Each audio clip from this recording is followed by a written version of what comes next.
Assalamualaikum warahmatullahi wabarakatuh. Hi everyone, let me introduce myself. I'm Anissa, and there are my partners. They are Laila, Zakwan, and Kian. And we are from first group, and today we are going to explain about the NON-ELLIPTICAL.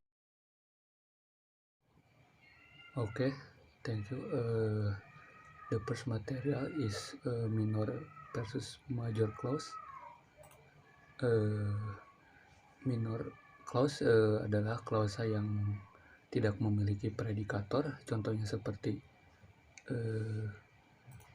Andi, good to see you, my dear student. Oh my. Untuk Andi, good to see you. Andi is subject.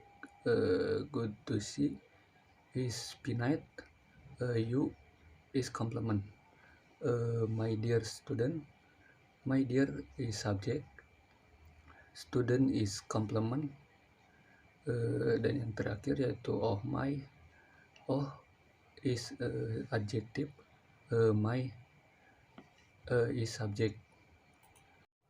Dan yang kedua yaitu major clause. Major clause adalah kalimat komplit yang terdiri dari subjek dan predikat. Next material yaitu major clause, independent clause versus dependent clause. Independent clause yaitu kalimat yang bisa berdiri sendiri, sedangkan dependent clause yaitu kalimat yang tidak bisa berdiri sendiri. Kita lihat contohnya di sini. Although not everyone came, the event worked well. Untuk dependennya yaitu kalimat yang tidak bisa berdiri sendiri, yaitu although not everyone came. Untuk independennya yaitu kalimat yang bisa berdiri sendiri, yaitu the event worked well.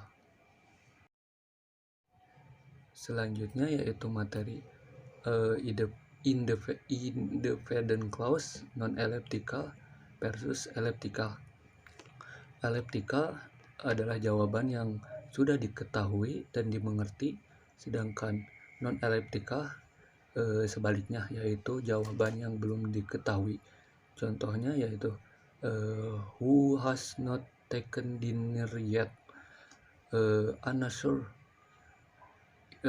Has not taken dinner yet. Jadi who has not taken dinner yet yaitu non-elliptical, yaitu jawaban yang belum diketahui, dan unsure yaitu elliptical, jawaban yang sudah diketahui. Dan yang kedua yaitu are they taking leaves today? Not they are not taking leaves. Untuk are they taking leaves today yaitu non-elliptical, yaitu jawaban yang belum diketahui, dan not they are not taking leaves yaitu elliptical, jawaban yang sudah diketahui.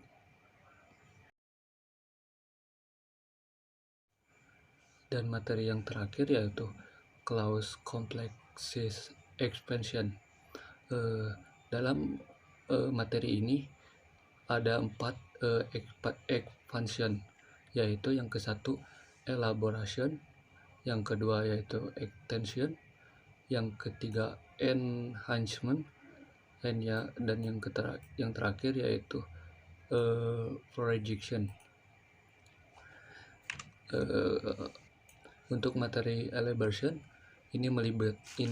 materi ini melibatkan 4 hubungan jenis, yaitu hubungan logis yang tercakup dalam elaborasi adalah jenisnya yaitu IE, EH, and namely. Untuk menentukan secara lebih detail, i.e. the soup is tasty, the saltiness is perfect, refreshment, i.e. the soup testy is it's totally my test. Terus exemplification, I have worked in many companies, Garuda and Batik Air are of those I have worked at.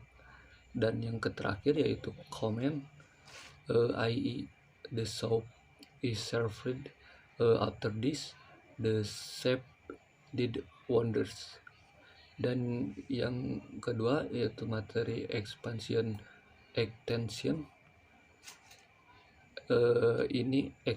ini untuk memperluas arti satu klausa dengan menambahkan sesuatu yang baru. Ini melibatkan hubungan tipe and, but, and or. Dan yang ketiga expansion yaitu enhancement. Enhancement ini melibatkan hubungan yang tidak langsung di mana informasi tidak langsung disebut sebagai klausa baru. Ini bisa temporal, conditional, causal, concessive, special, or manner. Hal ini ditandai melalui tanda X.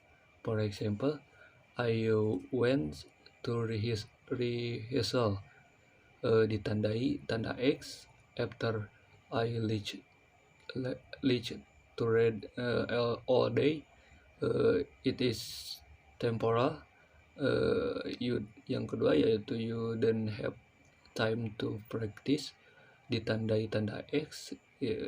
If you teach both day night and night, it is causative. Yang ketiga yaitu we didn't have to rehearsal on Monday. Ditandai tanda X yaitu because it was a public holiday. It is causal. Yang keempat yaitu we had rehearsal on Monday.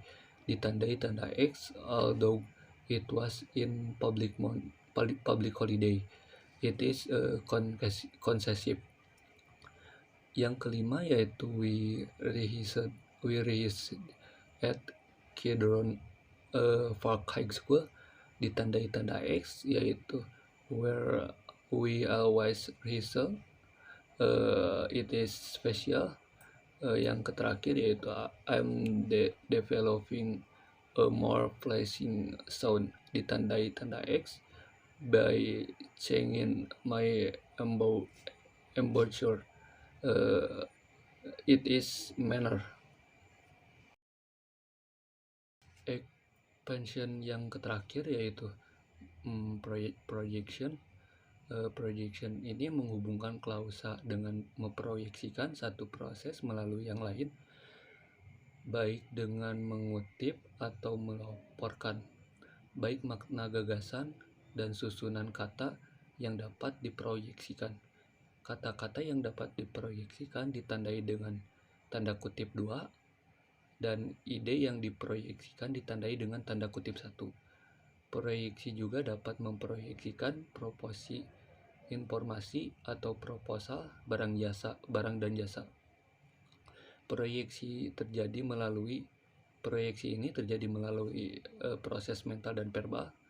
Sebagai contoh, for mental, I dog tanda kutip 1, the next concert is in July. Dan verbal, the conductor said tanda kutip 2, the next concert is in July. Sekian dari presentasi saya.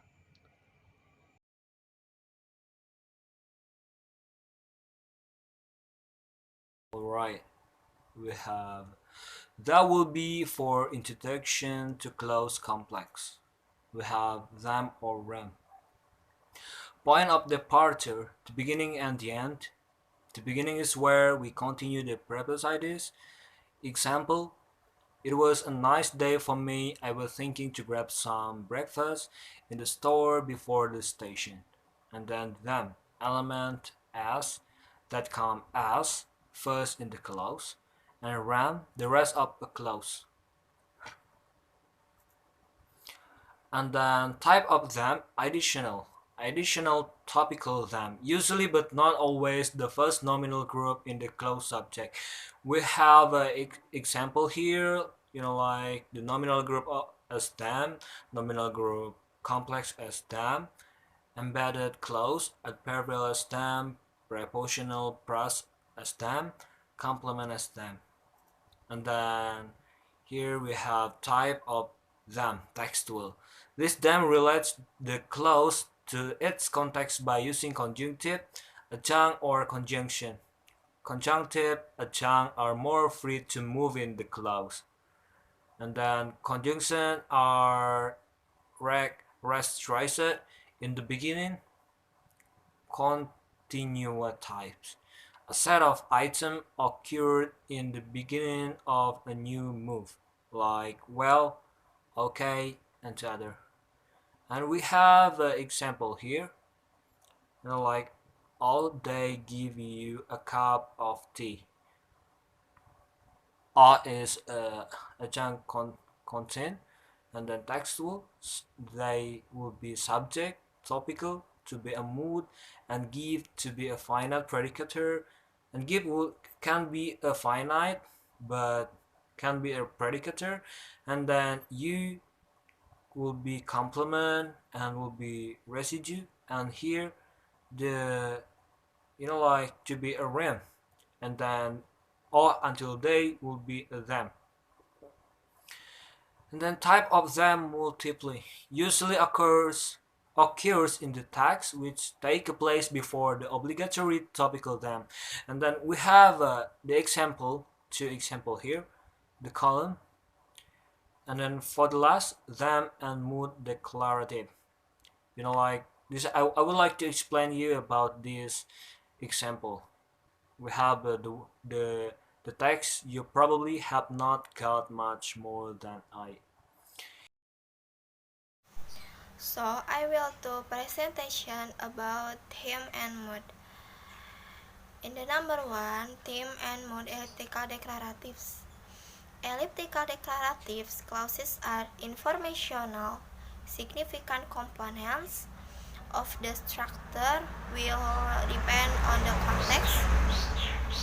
For elliptical declaratives, jadi elliptical declarative clauses adalah informasi penting. Komponen struktur akan tergantung pada konteks untuk elliptical declaratives. It's meant when the second speaker responded, the speaker by cooperatively adding some information and the production of elliptical declaratives. The respondent reached not by adding to the prior clause, but modifying it in some way in the process, ellipsing, and some elements. Jadi, artinya ketika pembicara kedua menanggapi pembicara pertama secara kooperatif, menambahkan beberapa informasi dan menghasilkan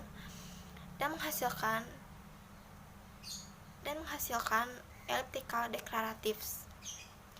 Responden tidak bereaksi dengan menambahkan klausa sebelumnya, tetapi memodifikasikannya dalam beberapa cara dalam proses, ellipsing, dan beberapa elemen. And the number 2, theme and mood, yes, no interrogative. Yes, no interrogatives are in fact simply a kind of multiple theme with the finite as an interpersonal element. Similarly, imperative clauses in which the negative or emphatic operator don't or do is present have a multiple theme with the operator constituting an interpersonal thematic element. Jadi Yes, no, interrogative sebenarnya sederhana, semacam tema ganda dengan yang terbatas sebagai elemen antar pribadi. Demikian pula klausa imperatif di mana operator negatif atau empatik ada can I get you some more, can menjadi finite, I sebagai subjek, get sebagai predikator, you sebagai complement, summer juga sebagai complement. Can and I termasuk ke dalam mood, and get you some more termasuk ke dalam residue. Can termasuk ke dalam interpersonal, and I termasuk ke dalam topical. Can and I termasuk ke dalam theme, and get you some more termasuk ke dalam Rheme. Number 3, theme and mood, WH-INTERROGATIVE atau WH atau ditulis dengan WH interrogative. It is different from polar interrogative because it has WH element preceding the finite. The WH element, example, who, what, where, which, and why, and etc. Jadi ini berbeda dari polar interrogative karena memiliki WH element mendahului finite. In the number 4, theme and mood elliptical interrogative. Any or all elements express the KWH question. Word may be ellipses from WH interrogative. For example, he plays the double bass. Any of the following reaction would be positive: who, when, where, and why. For number 5, theme and mood imperatives. The imperative is the only type of the clause in which the predicator, the verb, is regularly found as theme. This is not impossible in other moods, where the verb might be put in first position precisely to give in thematic status.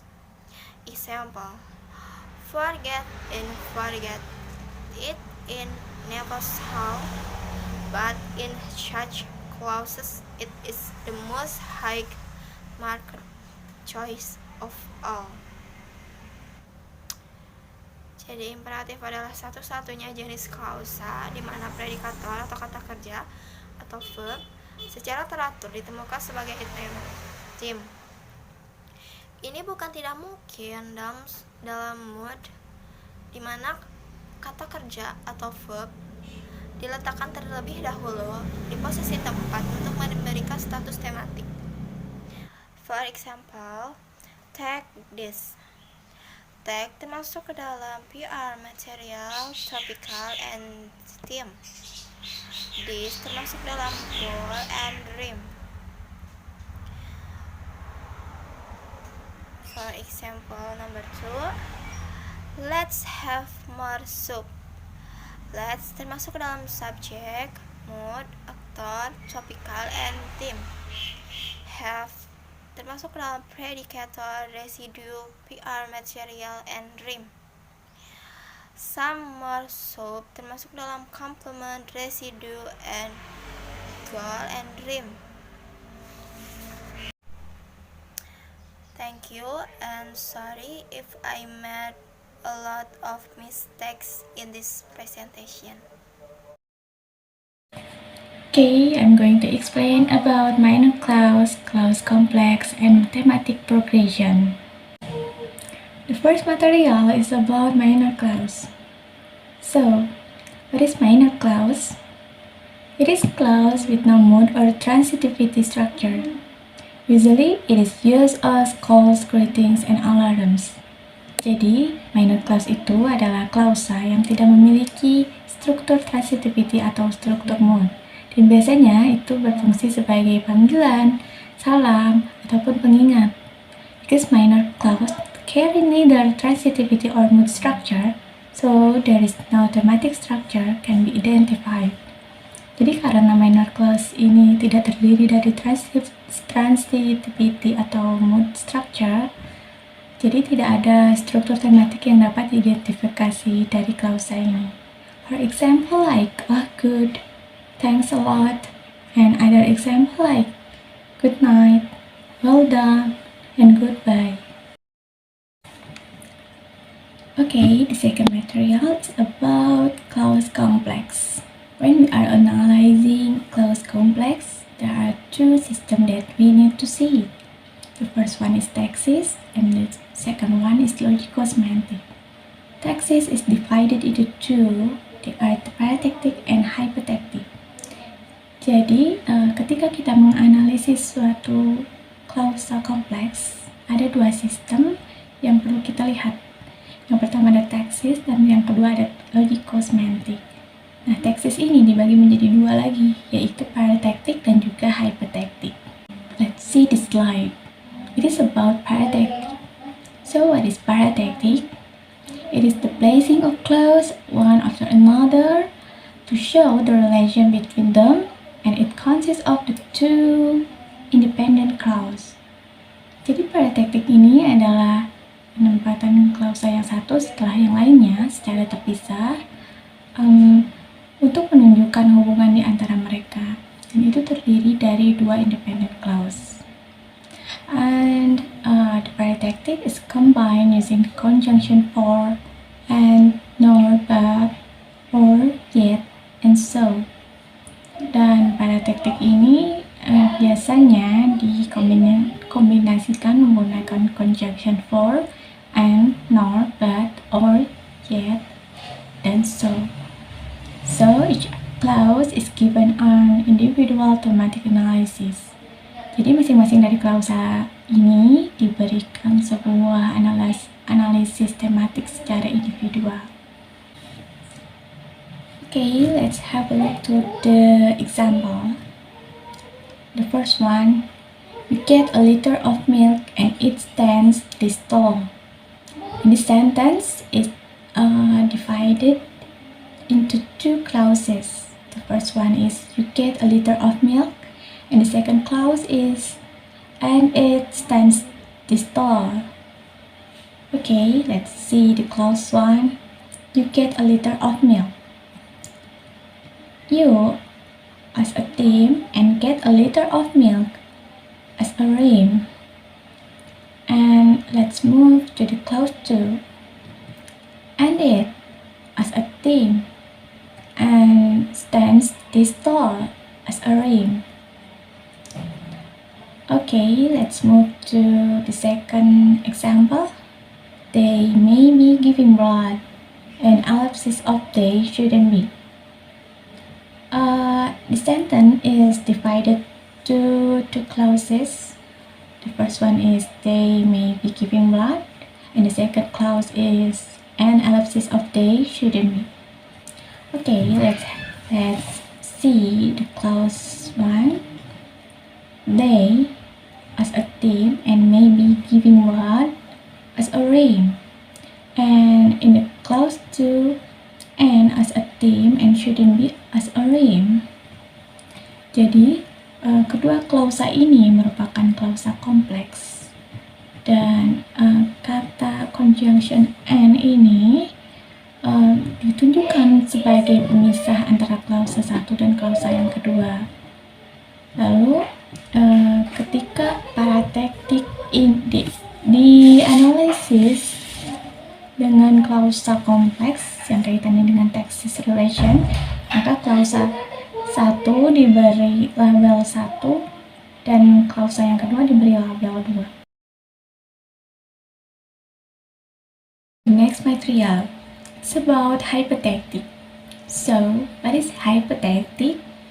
It refers to the use of coordinating or subordinating conjunction to indicate the relation between clauses, and it consists of one independent clause and one dependent clause. Jadi, hypotactic ini merujuk kepada penggunaan coordinating atau subordinating conjunction untuk mengindikasikan hubungan di antara klausa-klausa. Dan hypotactic ini terdiri dari satu independent clause dan satu dependent clause. So we need to order the main clause and dependent clause before we are doing analysis of thematic structure. Jadi kita perlu menemukan dulu klausa utamanya dan juga dependent clause-nya sebelum kita melakukan analisis dari struktur tematiknya. Okay, let's see the example of hypotactic. There is a sentence. I do it because I had a daughter. In this sentence, the main clause is followed by dependent clause, and the easiest way to find the main clause is usually the clause doesn't have any conjunction in it. So in this sentence, the main clause is I do it, and let's label it with alpha, and the dependent clause is because I had a daughter, and let's label it with beta. Jadi di kalimat ini klausa utamanya itu diikuti oleh dependent clause. Dan cara yang paling mudah untuk menemukan main clause itu biasanya klausanya itu tidak memiliki conjunction di depannya, atau pokoknya di depannya nggak ada conjunction. Lalu di kalimat ini juga kita bisa lihat bahwa klausa utamanya itu adalah I do it karena itu tidak terdiri dari conjunction, dan dependent clause-nya adalah klausa because I had a daughter. Nah, untuk main clause ini kita melabelinya dengan alpha, dan untuk dependent clause kita melabelinya dengan beta. Nah, setelah menentukan main clause dan dependent clause ini, we are going to do analysis of thematic structure. As you can see, the sentence I do it because I had a daughter is divided into two clauses. The first one is I do it, and the second clause is because I had a daughter. And in the first clause, I as a team and do it as a Rheme. And in the second clause, because I as a team and had a daughter as a Rheme. The second example is if you weigh under 50 kilos, they take less. As you can see, this clause is divided into two. If you weigh under 50 kilos as clause 1 and they take less as second clause. Okay, in the first clause there is conjunction if, so this clause is dependent clause, and in the second clause there is no conjunction, so it is main clause, and we label it with alpha. Okay, after that we are doing analysis of thematic structure. In the first clause, if you as a team and weight under 50 kilos is as a Rheme, and in the second clause, they as a team and take less as a Rheme. Okay, the next material is about thematic prolongation. It is a strategy that is used for linking between theme and rhyme in a clause or sentence to show the cohesion and the cohesive in the whole text. And there are 3 types of thematic progression. The first one is constant theme, second one is zigzag theme, and the last one is multiple rhyme pattern. Okay, the first one is zigzag pattern. According to Dennis, 1974, zigzag pattern is where the rhyme of the first clause become the theme of the second clause, instead of just repeating ideas and information in the theme. Jadi, menurut Dennis, 1974, zigzag pattern ini adalah ketika rhyme di klausa pertama ini menjadi theme di klausa kedua, dan itu seperti mengulangi lagi ide-ide atau informasi yang ada di theme di klausa sebelumnya. And the rhyme in the clause 2 become a theme in the clause 3, dan itu seterusnya kayak gitu. Okay, the second one is multiple rhyme pattern. It is where the rhyme of a clause contains 2 ideas which are developed in subsequent clauses. Jadi untuk multiple rhyme pattern ini adalah ketika rhyme yang ada di klausa pertama ini terdiri dari 2 ide atau lebih, lalu dikembangkan di klausa-klausa selanjutnya. Kalau sebelumnya itu si rhyme di klausa pertama itu menjadi theme di klausa kedua, hanya di klausa selanjutnya saja. Namun kalau di multiple rhyme pattern, rhyme yang ada di klausa pertama ini menjadi theme di klausa kedua, ketiga, dan seterusnya. Okay, in the next slide there is example of zigzag pattern and example of multiple rhyme pattern. The first one is example of zigzag pattern. My friend is Kian. He loves ice cream. Ice cream that he loves is chocolate. Jadi di klausa pertama ini Gian adalah rhyme, lalu menjadi theme di klausa kedua yaitu he. Kenapa pakai he? Karena ini menggunakan sinonim atau kata ganti dari diannya. Lalu di klausa kedua rhyme-nya itu ice cream, dan menjadi theme di klausa ketiga. And the second example is multiple rhyme pattern. My friend is Laila. She is studying at Uninus Bandung. Di klausa pertama, Laila ini adalah rhyme, lalu menjadi theme di klausa kedua dan juga klausa ketiga, seperti yang telah dijelaskan sebelumnya. Kenapa pakai she? Karena she ini adalah kata ganti dari Laila. Okay, that's all from me. Thank you.